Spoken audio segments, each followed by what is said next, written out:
ಮೇ 10, 2025 ಕೋಲಾರದ APMC market ನಲ್ಲಿ ಹೆಸರುವಾಸಿಯಾಗಿರುವಂತಹ ಕೆಎನ್ಎನ್ ಮಂಡಿ ಮಾಲೀಕರಾದ ಕೆಎನ್ ಪ್ರಕಾಶ್ ಅವ್ರ ಜೊತೆ ಇವತ್ತು ನಾವಿದ್ದೀವಿ. ಅಣ್ಣ, ಇವತ್ತು ಯಾವ ಟೊಮೊಟೊ ಏನೇನ್ ರೇಟ್ ಹೋಗಿದೆ ಅಂತ ತಿಳಿಸ್ಕೊಡಿ ಅಣ್ಣ. ನಮಸ್ಕಾರ. ಏನಿವತ್ತು ಮಾರ್ಕೆಟ್ ಅಲ್ಲಿ ಟೊಮೆಟೊ ತುಂಬಾ ಡೌನ್ ಇದೆ. ಒಂದು 20 ರಿಂದ 30 ರೂಪಾಯಿ ಜ್ಯೂಸ್ ಆಗಿದೆ. ಕಲ್ಲರ್ ಇರೋದೆಲ್ಲ 40 ರಿಂದ 45, 50, 55, 60 ರೂಪಾಯಿ ಆಗಿದೆ. ಸ್ವಲ್ಪ ಸುಮಾರಾಗಿ ದೋರೆ ಇರೋದು 60 ರೂಪಾಯಿಂದ 100, 110 ರೂಪಾಯಿ ಆಗಿದೆ. ಮೀಡಿಯಂ ಸೈಜ್ ಸ್ವಲ್ಪ ಕ್ವಾಲಿಟಿ ಇರ್ತಕ್ಕಂಥದ್ದು. ಫೈನ್ ಕ್ವಾಲಿಟಿ ಬಂದು 120, 130 ಆಗಿದೆ. ಇದು ನಾಟಿ ಬೆಲೆಗಳು.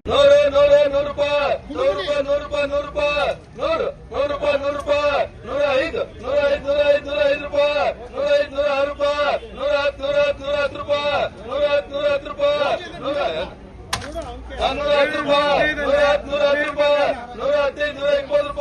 125 130 ರೂಪಾಯಿ. ಸೀಡ್ ಬಂದ್ಬಿಟ್ಟು ಒಳ್ಳೆ ಕ್ವಾಲಿಟಿ ಇರೋದು 150, 160, 170 ಆಗಿದೆ. 135 135 40 ರೂಪಾಯಿ 145 145 45 ರೂಪಾಯಿ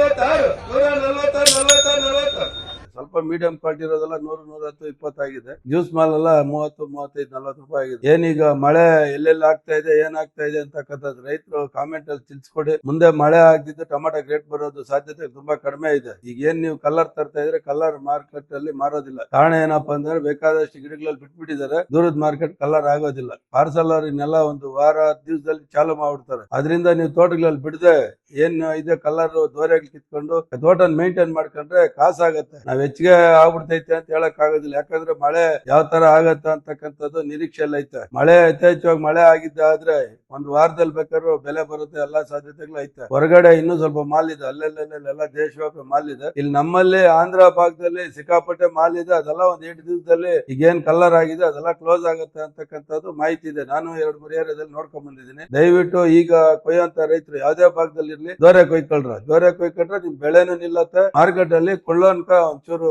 ಕ್ವಾಲಿಟಿ ಬರ್ತಾ ಇದೆ ಅಂತ ಅನ್ಸುತ್ತೆ. ಇಲ್ಲ ಅಂದ್ರೆ ತುಂಬಾ ತೊಂದರೆ ಅನುಭವಿಸ್ತೀರಿ. ಕಾರಣ ಏನಪ್ಪಾ ಅಂತಂದ್ರೆ ಕಲ್ಲರ್ ಬಂದ್ರೆ ಲೋಕಲ್ ಮಾರ್ಕೆಟ್ ಯಾವ್ದು ಮಾರ್ತಾ ಇಲ್ಲ. ಹಂಗಾಗಿ ಸ್ವಲ್ಪ ದೋರೆ ಕಿಳ್ಳಿ ಅಂತ ರೈತರಿಗೆ ಮಾಹಿತಿ ಕೊಡೋದಕ್ಕೆ ಇಷ್ಟಪಡ್ತಾ ಇದ್ದೀನಿ.